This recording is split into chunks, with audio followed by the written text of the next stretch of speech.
Oke, bismillahirrahmanirrahim. Alhamdulillah, kami bersyukur kepada Allah Subhanahu wa taala. Salawat dan salam kepada Nabi Muhammad SAW.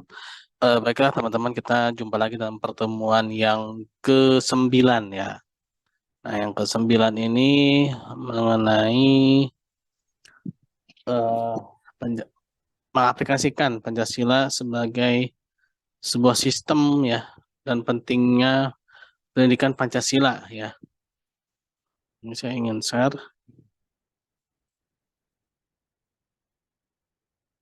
Oke. Ya. Nah, sebenarnya ini agak sedikit mengulang ya teman-teman ya. Oke.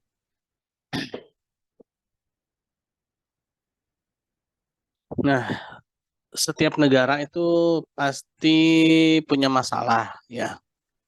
Masalahnya hampir sebagian besar hampir sama ya. Yaitu pertama Waalaikumsalam. Kesadaran dalam perpajakan ya. Itu sebagai pendapatan negara ya. Negara itu butuh pemasukan ya, atau fiskal ya, aliran masuk dan aliran keluar ya. Nah, pendapatan masuk dan untuk subsidi ya. Nah, dan juga untuk membiayai aparatur-aparatur negara. Nah, oleh karena itulah penting ya bagi suatu negara itu ada pemasukan. Nah, pemasukan itu sering sekali disebut dengan pajak gitu ya, untuk rakyat ya. Nah, itu menjadi salah satu permasalahan yang mana pasti ada ya pada setiap negara ya. Itu kesadaran perpajakan. Lalu korupsi ya. Nah, ini juga menjadi permasalahan ya, yaitu penyalahgunaan anggaran ya. Nah, itu merupakan salah satu hal yang sering sekali terjadi ya di setiap negara ya, sering sekali terjadi di setiap negara. Ada juga masalah lingkungan ya, seperti sampah ya, terus juga ya berbagai macam ya, lingkungan itu mulai dari eh tawuran ya, itu juga merupakan masalah lingkungan ya. Nah, ini saya sembari meng-ACC ya.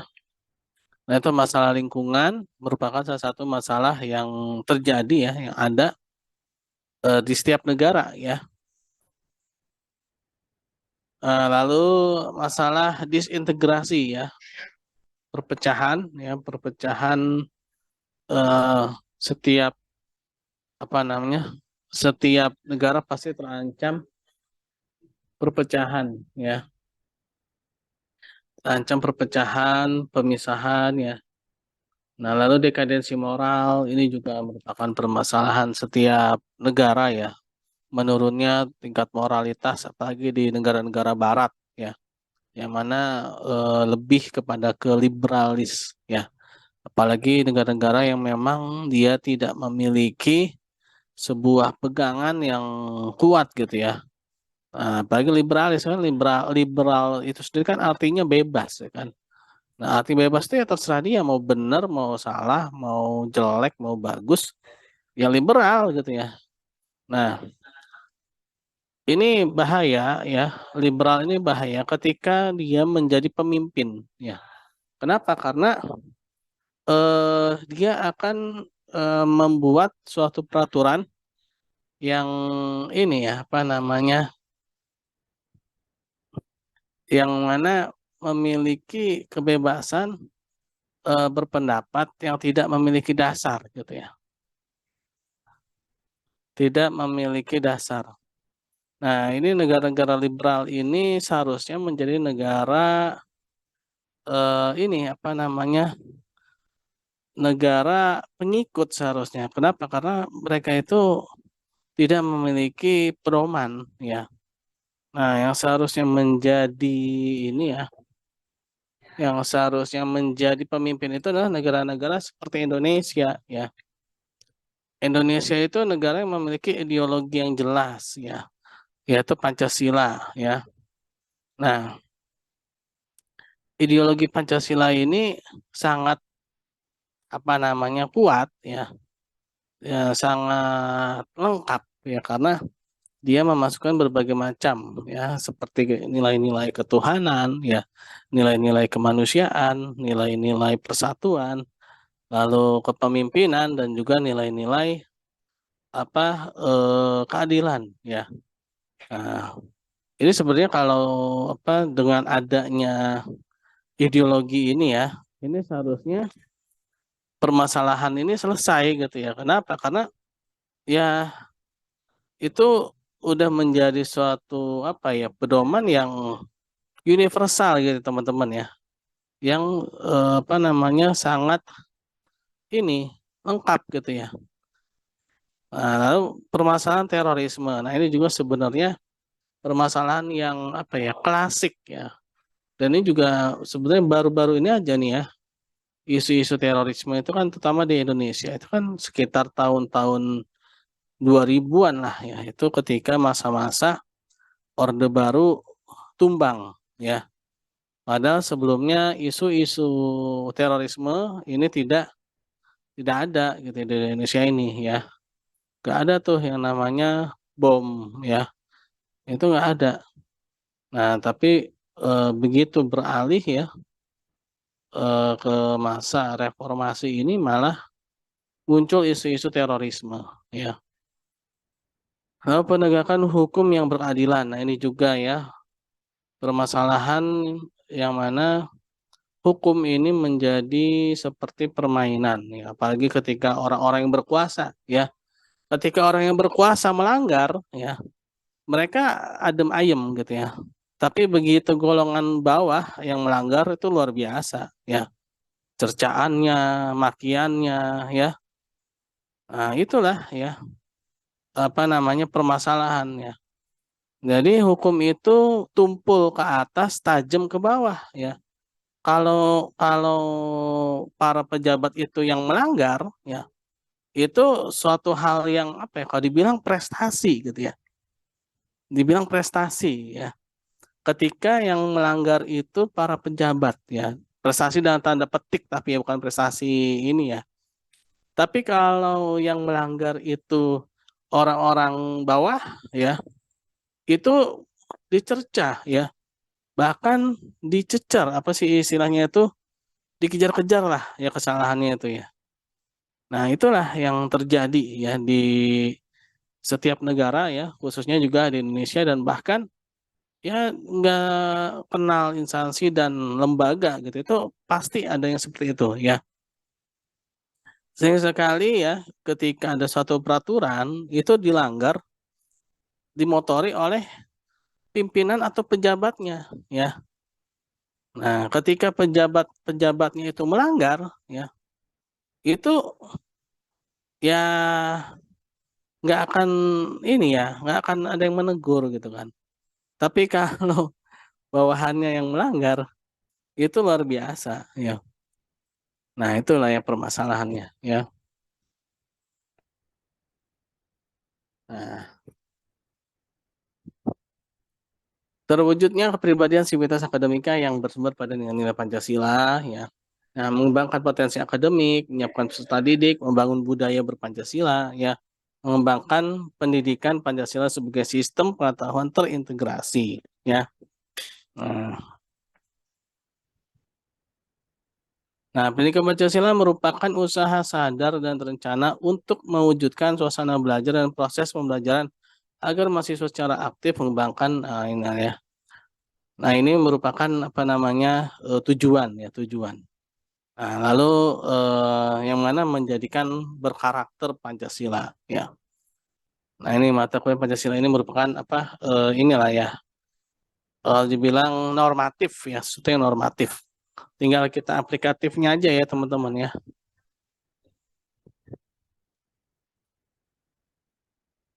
Mana nih?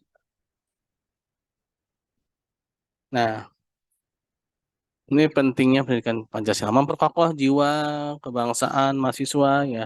Nah, apalagi kita ini di tengah-tengah era globalisasi ya, di tengah-tengah era perubahan ini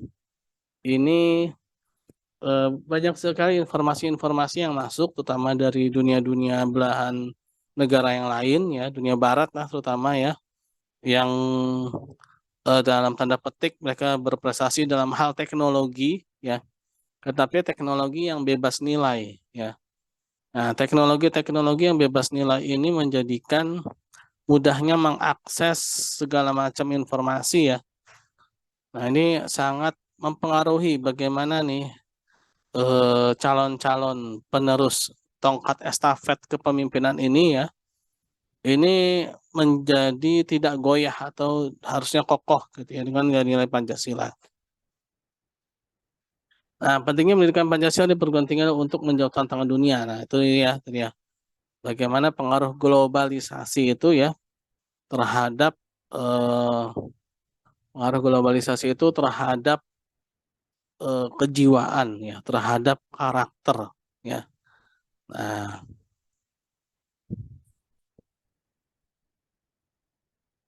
ini sumber historis. Nah, ini pesan dari presiden pertama kita yaitu Bapak Insinyur Soekarno atau Bung Karno ya mengatakan bahwa jangan sekali-sekali meninggalkan sejarah atau jangan melupakan sejarah di jas merah ya. Kenapa? Karena sejarah itu merupakan guru terbaik ya.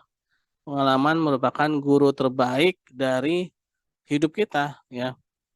Nah, jadi pepatah juga mengatakan bahwa sebodoh-bodoh keledai tidak akan jatuh pada lubang yang sama. Artinya jangan sampai kita mengulangi kesalahan yang sama gitu ya, terutama dalam hal bernegara ya. Nah, berperan secara aktif dan arif dalam berbagai kehidupan berbangsa dan bernegara, serta dapat berusaha menghindari perilaku yang bernuansa mengulangi kembali kesalahan sejarah ya. Nah, ini artinya eh, sejarah ini telah mengajarkan kita ya bahwa ada kesalahan ya yang tidak boleh diulangi gitu ya. Ada pepatah yang mengatakan bahwa belajarlah pada sejarah atau sejarah akan mengajarkan kembali ya. Nah, jadi pertama kenapa harus ada Pancasila karena memang sejarah kita ini membuktikan membutuhkan Pancasila ya. Suatu ideologi yang lengkap yaitu yang mengatur tentang bagaimana berketuhanan, bagaimana berkemanusiaan, bagaimana berkeadilan dan bagaimana berperadaban dan bagaimana persatuan ya, kepemimpinan dalam hikmat ya, bermusyawarah ya dan berkeadilan sosial. Nah, itulah ya yang menjadi sumber histori.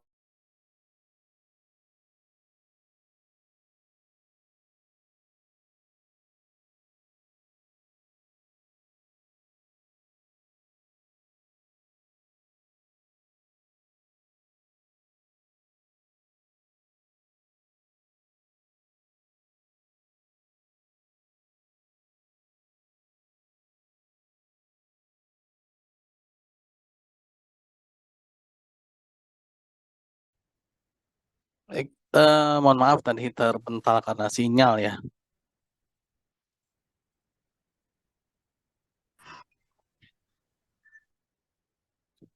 Ini kok.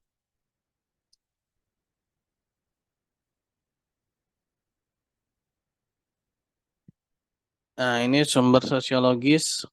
Jadi Pancasila ini dapat meningkatkan fungsi lembaga pengendalian sosial atau agent of social control ya. Nah, ini ya. Nilai-nilai Pancasila digali dari Bumi Pertiwi Indonesia. Jadi memang sudah ada ya, tapi belum terumuskan aja ya. Tapi nilai-nilai itu sudah ada ya. Jadi bangsa kita ini ternyata memang sudah terkenal dengan nilai-nilai Pancasila itu gitu ya. Bahkan eh saya pernah dengar ya teman-teman ya. Jadi itu apa di Jawa ya itu terkenal dengan kejujuran ya. Kalau nggak salah. Jadi ada seorang pemimpin ya, pemimpinnya tuh seorang wanita ya. Itu terkenal karena kejujurannya ya. Jadi setiap ada barang yang tertinggal ya di bahkan di jalan gitu ya. Itu nggak hilang barang itu ya, nggak hilang. Nah, itu terkenal sampai ke bumi Timur Tengah ya. sampai diketahui ke sana.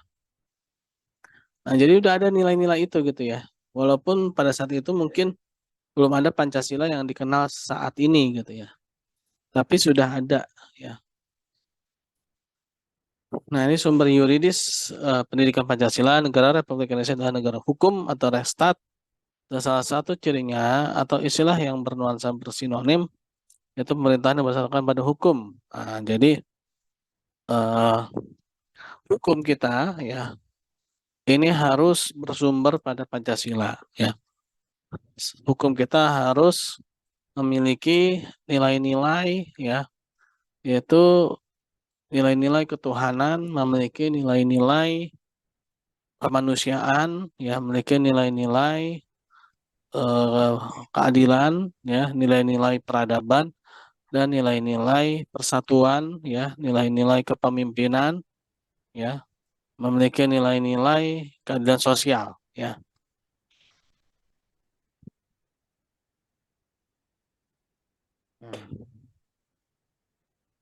Nah, sumber politis pendidikan Pancasila.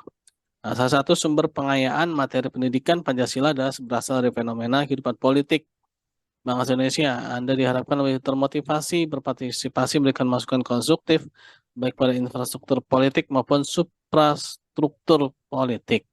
Ya, nah ini bagaimana ketika kita berpartisipasi ya dalam pemilihan-pemilihan, baik itu pemilihan RT, RW, ya bahkan sampai ke pemilihan presiden. Ya, nah butuhnya apa?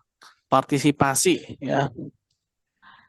Nah, itu ya sebenarnya tinggal dikit lagi. Terus jadi gini teman-teman.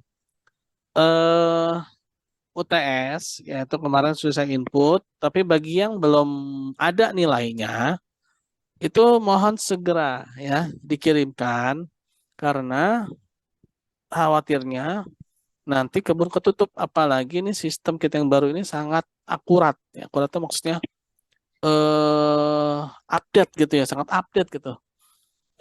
Nah, terus bagi yang belum apa namanya belum ada nilainya, tolong kirim ulang dan pakailah email yang benar ya dan juga menuliskan nama ya, nama dan NPM. Kenapa? Karena nama, NPM dan asal kampusnya ya di deskripsinya itu ya.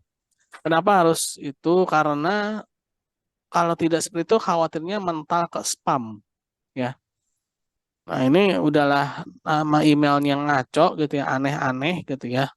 Tidak dikasih deskripsi lagi namanya siapa sehingga ketika di searching itu nggak keluar ya, itu nggak ada nama teman-teman itu kalau seperti itu ya. Oke lah mungkin nama emailnya aneh-aneh tapi kalau nulis nama ketika di searching itu keluar teman-teman ya. Nah, khawatirnya ini tidak terdetek gitu ya sama eh, searchingnya itu ya, search engine-nya itu. Jadi seperti itu teman-teman. Dan untuk absen ya mohon segera ini ya menginformasikan terus ya. Cuma pada pertemuan sebelum-sebelumnya ini memang terakhir ini absen yang ke 8 belum saya input, yang 7 yang sebelumnya juga belum saya revisi ya. Karena ada aja tiap hari itu yang apa namanya baru menginformasikan gitu ya. Kalau baru ngabsen gitu kan. Nah, saya juga khawatirnya kalau berkali-kali gini terlupa gitu. Saya sebenarnya udah ngasih batas waktu ya teman-teman, tapi ternyata ada aja gitu yang belum gitu kan. Nah, ini apalagi dengan off cam seperti ini ya. Ini saya khawatirnya nih ada di dunia lain gitu ya. Ya, oke teman-teman. Bapak, saya Jadi mau ya, nanya, hmm, eh, kira-kira yang belum ngirim tuh siapa ya, Pak? Yang namanya nggak kedetek.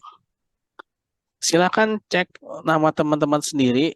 Nilainya udah ada apa belum? Kalau belum ada berarti belum kedetek. Ya. Oke, Pak, terima kasih. Hmm. Oke, ada lagi yang mau ditanyakan teman-teman?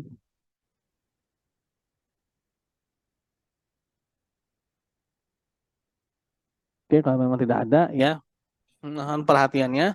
Ini yang off cam ini semuanya off cam ini ya.